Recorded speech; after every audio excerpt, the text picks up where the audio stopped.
مل جائے وہ غنیمت سمجھے، اور بڑا سرمایہ ہے یہ زندگی اگر اس کو سمجھا جائے تو۔ اور پھر اس زندگی کو ایسے عوامل میں، ایسے عقائد میں اور ایسے اعمال میں لے جانا چاہیے جن عقائد میں اور جن اعمال میں اللہ خوش ہے، اللہ راضی ہے۔ گزشتہ جمعہ مبارک ہو میں نے وہ موضوع عرض کر رہا ہوں جو ہماری ایمان کا خلاصہ ہے، ایمان کا دار و مدار ہے۔ وہ نبی کریم صلی اللہ علیہ وسلم کی بارگاہ ہے، اور میں نے حقوق مصطفیٰ کی بات کی تھی۔ جو لوگ ریگولر امام اور میری گفتگو سماعت فرماتے ہیں انہیں پتا ہے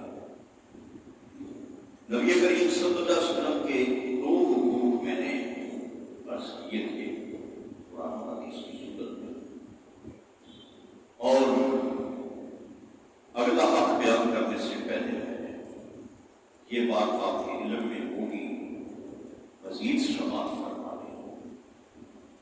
اللہ پاک اپنے حقوق کو اپنے کرم کا صدقہ، اپنی رحمت کا صدقہ چاہے تو معاف فرما دیں، اس کی مرضی ہے، لیکن ایک قانون اس نے یہ بنا رکھا ہے کہ حقوق العباد وہ جب تک میرا بندہ معاف نہیں کرے گا میں بھی معاف نہیں کروں۔ ایک لمٹ رکھ دی ہے اللہ نے، حدود رکھ دی ہے، اور ان حدود میں اللہ نے یہ حد مقرر فرما دی ہے کہ جب تک میرا بندہ کوئی بھی ہے وہ اس کی ہم تلفی کی گئی، اس کے ساتھ ظلم کیا گیا، زیادتی کی گئی، اس کے حقوق ادا نہیں کیے گئے، اور وہ اپنے حقوق کی بازیابی کے لیے کوشش کرتے، تمنا کرتے کرتے چلا گیا۔ اب جب تک وہ معاف نہیں کرتا، اللہ نے فرمایا اگرچہ میں قادر ہوں میں ہر ایک کو معاف کر سکتا ہوں، ان اللہ اعلیٰ کل شیء قدیر، لیکن میں نے ایک پیمانہ مقرر کر دیا۔ اللہ فرماتا ہے کہ جب تک میرے وہ بندے اپنا حق معاف نہیں کریں گے میں معافی نہیں دوں گا۔ یہ بڑا نازک مسئلہ ہے۔ اسی حقوق کی سلسلے میں نبی پاک صلی اللہ علیہ وسلم نے ایک سوال صحابہ کرام سے فرمایا، کئی دفعہ میں نے عرض کیا ہے، نبی پاک صلی اللہ علیہ وسلم نے صحابہ کرام سے سوال، میرے صحابہ بتاؤ دنیا میں تو مفلس مختلف قسم کے لوگ ہوتے ہیں، غریب ہوتے ہیں، قیامت کا مفلس کون ہوگا؟ قیامت کے دن غریب کون ہوگا؟ اب صحابہ کرام نے تو یہی عرض کیا، یا رسول اللہ ہمارے ذہنوں میں تو یہ ایک پیمانہ ہے کہ جس کے پاس جائیداد نہیں ہوتی، مال نہیں ہوتا، جس کے پاس کوئی کھانے پینے کی فراوانی نہیں ہوتی، وہ غریب ہوتا ہے، پہننے کے لیے نہیں ہوتا، کھانے کے لیے نہیں ہوتا، اپنانے کے لیے نہیں ہوتا، وہ غریب ہوتا ہے۔ نبی پاک صلی اللہ علیہ وسلم نے فرمایا نہیں میں قیامت کا غریب پوچھ رہا ہوں، قیامت کے دن بھی لوگ غریب ہوں گے، میں اس غریب کی بات کر رہا ہوں۔ اور صحابہ کرام ادب احترام، آج تو ہم بحث کر لیتے ہیں، ضد بازیاں کر لیتے ہیں، آڑے آ جاتے ہیں، گفتگو کا سلسلہ بنا لیتے ہیں، زیر کرنے کی کوشش کرتے ہیں، وہ تو سراپا ادب تھے۔ جب نبی پاک کسی بات کو دہرا دیتے اور ان کے علم میں نہ ہوتی تو پھر وہ فیصلہ اللہ اس کے رسول پہ چھوڑ دیتے، عرض کرنے لگے یا رسول اللہ اللہ و رسول اللہ، ہمیں نہیں پتا، اللہ بہتر جانتا ہے کہ اس کا رسول بہتر۔ نبی پاک صلی اللہ علیہ وسلم نے فرمایا سنو، قیامت کا غریب وہ ہوگا جس نے نمازیں بھی پڑھی ہوگی، قرآن بھی پڑھا ہوگا، صدقہ و خیرات بھی کیا ہوگا، نیک عمل بھی کیے ہوئے، تہجد بھی پڑھے ہوئے، لیکن وہ اسی گھمنڈ میں رہا ہوگا میں بڑا نیک ہوں، میں بڑا صادق ہوں، میں بڑا نمازی ہوں، میں بڑا روزے دار ہوں، میں بڑا حاجی ہوں، لیکن اسی گھمنڈ میں اس نے دوسروں کو خاطر میں نہیں لایا ہوتا، دوسروں کی حق تلفیاں کی ہوتی، دوسروں کے حق غصب کیے ہوئے، کسی کی عزت خراب کی ہو، کسی کی بےعزتی کر دی ہو، کسی کے مال ہڑپ کیا ہوگا، کسی کے مختلف انداز میں حقوق کی حق تلفیاں کی ہوں گی، یہ سارے حقوق ہیں۔ فرمایا کہ وہ لائے گا تو عمل کی صورت میں، نیک کار خیر کی صورت میں بہت کچھ، لیکن ادھر دوسری سائڈ میں حقوق کی فہرست بھی ایسی ہوگی کہ جس میں حق تلفیاں ہی حق تلفیاں۔ اب اللہ پاک نے فیصلہ کو فرمانا ہے، میزان بھی قائم کرنا ہے، اللہ نے عدل بھی فرمانا ہے۔ قیامت کے دن اس دن اللہ پھر عدل فرمائے گا، اور عدل کیسا ہوگا؟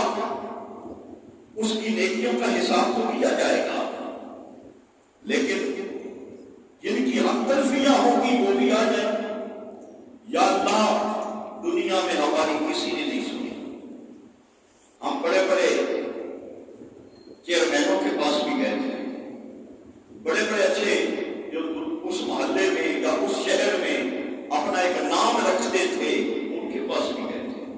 یا اللہ ہم عدالتوں میں گئے تھے، یا اللہ نظام ہی ایسا تھا، ہر طرف خرابی تھی، عدل نہیں تھا، انصاف نہیں تھا، ہم گئے تھے۔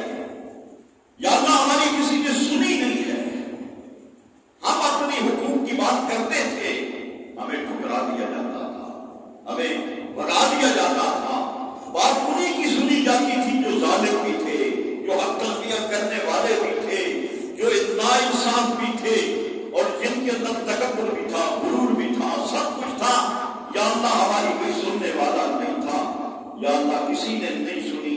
آج ہمیں پھر آخری فیصلہ ہم نے یا اللہ تیری عدالت میں چھوڑا ہے، آج آ گئے ہیں، یا اللہ اب تیرا عدل کا فیصلہ چاہتے ہیں۔ اس وقت اللہ پاک عدل فرمائیں گے۔ اس بندے کے پہلے تو ان کے گناہ جن کی حق تلفیاں کی ہوں گی، ان کے گناہ انہیں دے دیے جائیں گے، جن کی جس نے حق تلفیاں کی ہیں ان کے گناہ انہیں دیے جائیں گے، ان کو گناہ ہٹا دیے جائیں گے، ادھر دے دیے جائیں گے۔ پھر بھی معاملہ ٹھیک نہیں ہوگا، پھر اللہ کریم فرمائے گا اب اس کی نیکیاں ان میں بانٹو، جن کی حق تلفی ہوئی ہے اب ان کی نیکیاں ان کو دو۔ اس کو اب ادھر سے گناہ مل گئے ان کے، ادھر سے نیکیاں ان کو مل گئی۔ نبی پاک نے فرمایا میرے صحابہ وہ غریب ہوگا جس کے پاس اپنی نیکیاں خطا گناہوں کے اموال لے لے گا، وہ قیامت کا غریب ہوگا۔ یہ اللہ کا فیصلہ ہے، حق کی یہ معاملات ہیں، حقوق کے یہ معاملات ہیں۔ اب میرے بھی حقوق ہیں، آپ کے بھی حقوق ہیں، بیوی کی بھی حقوق ہے، رشتہ داروں کی بھی حقوق ہیں، چھوٹوں کی بھی ہیں، بڑوں کے بھی ہیں۔ آپ میں کیا اتنی حقوق کی فہرست ہے کہ میں اس کو وقت بیان نہیں کر سکتا، لیکن حقوق کا سب سے بڑا منبع و مخزن حقوق مصطفیٰ ہے۔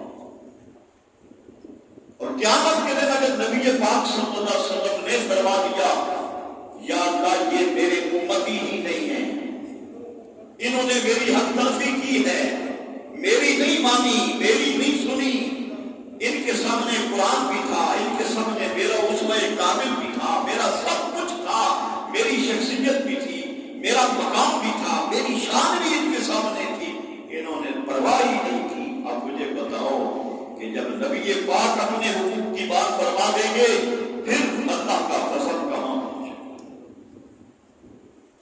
اس لیے میں نبی پاک کے حقوق کی بات کر رہا ہوں۔ دو حقوق میں نے بیان کیے تھے، ایک نبی کریم صلی اللہ علیہ وسلم پر ایمان لانا، پہلا حق ہے میرے مصطفیٰ کا۔ دوسرا حق کیا تھا؟ نبی پاک کی تعظیم کرنا، ادب کرنا، احترام کرنا۔ یہ دوسرا وقت ختم ہو گیا تھا، مختصراً میں نے یہ دو حقوق بیان کر۔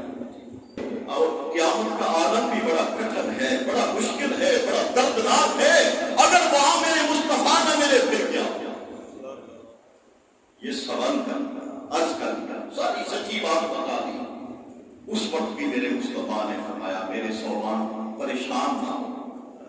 المرء مع من احب، اگر تمہیں مجھ سے دنیا میں محبت ہے پھر پریشان نہ ہو، میں اس دن بھی تیرے ساتھ ہوں گا، تو میرے ساتھ. سبحان اللہ سبحان اللہ. اور میرے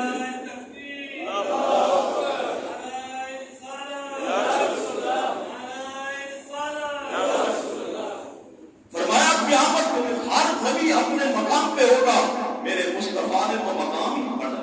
فرمایا یا مجھے حوض کوثر پہ تلاش کرنا یا مجھے میزان پہ تلاش کرنا جہاں تمہارے عمل تولے جا رہے ہیں، یا میں اپنے پیاسے امتیوں کو پانی حوض کوثر کا پلا رہا ہوں گا وہاں تلاش کرنا، یا پھر مجھے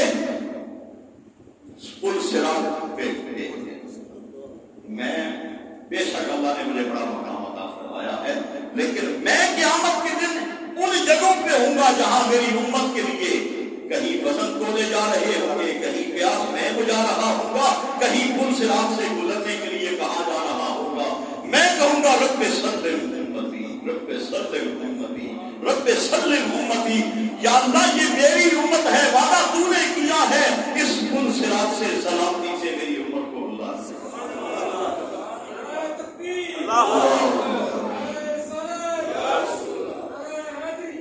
تاجدار ختم نبوت، تاجدار ختم نبوت.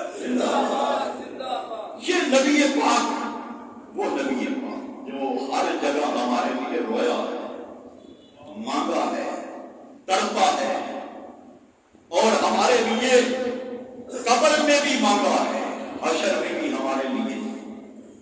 پھر ہم اس سے محبت نہ کریں تو کس سے کریں، اور اس سے بڑھ کر کسی سے محبت.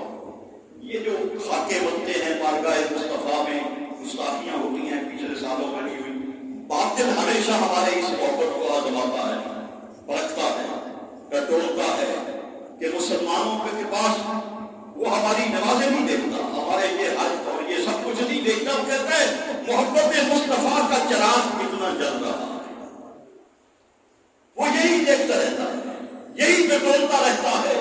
اور اسے جب پتہ چلتا ہے نا کہ ابھی تو اس امت کے سینوں میں نبی پاک کی محبت کے چراغ نہیں سورج جل رہے، پھر وہیں خاموش ہو کے بیٹھ جاتا ہے، حرکتیں کرتا ہے، کرتا رہتا ہے. اور یہ حرکتیں کیوں کرتا ہے؟ میں آخری بات کی طرف جا رہا ہوں کہ وقت جا چکا ہے. اصل میں طہارت کا مسئلہ ہے، پاکیزگی کا مسئلہ ہے.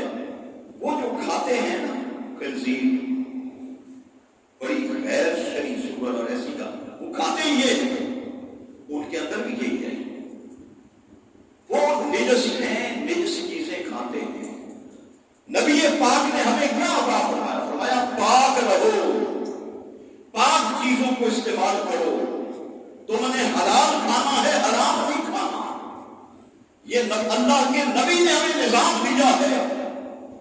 ہم پاک رہنا چاہتے ہیں، پاک رکھتے ہیں، پاک کھاتے ہیں، پاک پیتے ہیں.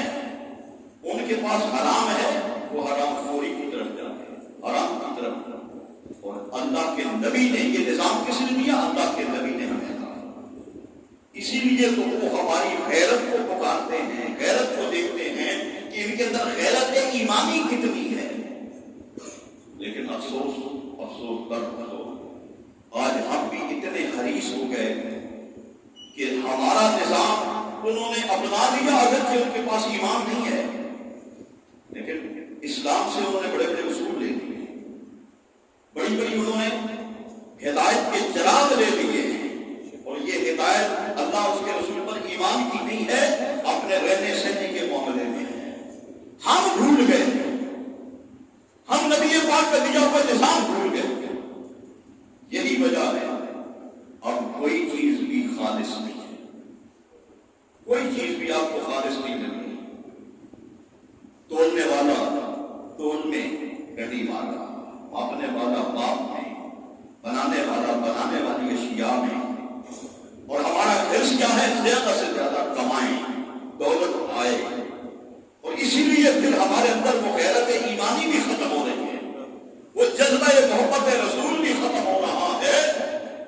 اللہ کے نبی کے صحابہ کرام کے اندر انہوں نے سب کچھ قربان کیا لیکن محبت رسول کو سامنے رکھا. بس انہوں نے کہا سرمایہ ہے. حضرت صدیق اکبر رضی اللہ تعالیٰ عنہ کے دوران جنگ بیٹا تلوار لے کے سامنے آ گیا اور بیٹے کی وار میں صدیق اکبر آ گئے رضی اللہ تعالیٰ. بیٹے نے دیکھا باپ ہے, اگرچہ وہ کفر کی طرف تھا, یہ حق اور سچ کی طرف تھی, لیکن بیٹے نے دیکھا باپ ہے, تلوار اٹھائی ہوئی واپس کر دی, کھینچ لی. جب گھر میں بیٹا اور باپ اکٹھے ہوئے, بیٹا احسان کرنے لگا, عرض کرنے لگا ابا جان آج پتہ ہے میدان جنگ میں کیا ہوا, یاد ہے؟ فرمایا ہاں کیا ہے؟ کہا تو میری تلوار کے نیچے آ گئے تھے, اگر باپ نہ ہوتے سر اٹھا کے رکھ دیتے. حضرت صدیق اکبر نے کہا یہ تیرا ہے, یہ تیرا معاملہ ہے, سن میرا خدا کی قسم اگر آپ میری تلوار کے نیچے آتے میں بیٹا نہ دیکھتا, میں دشمن رسول کاٹ کے رکھ دیتا.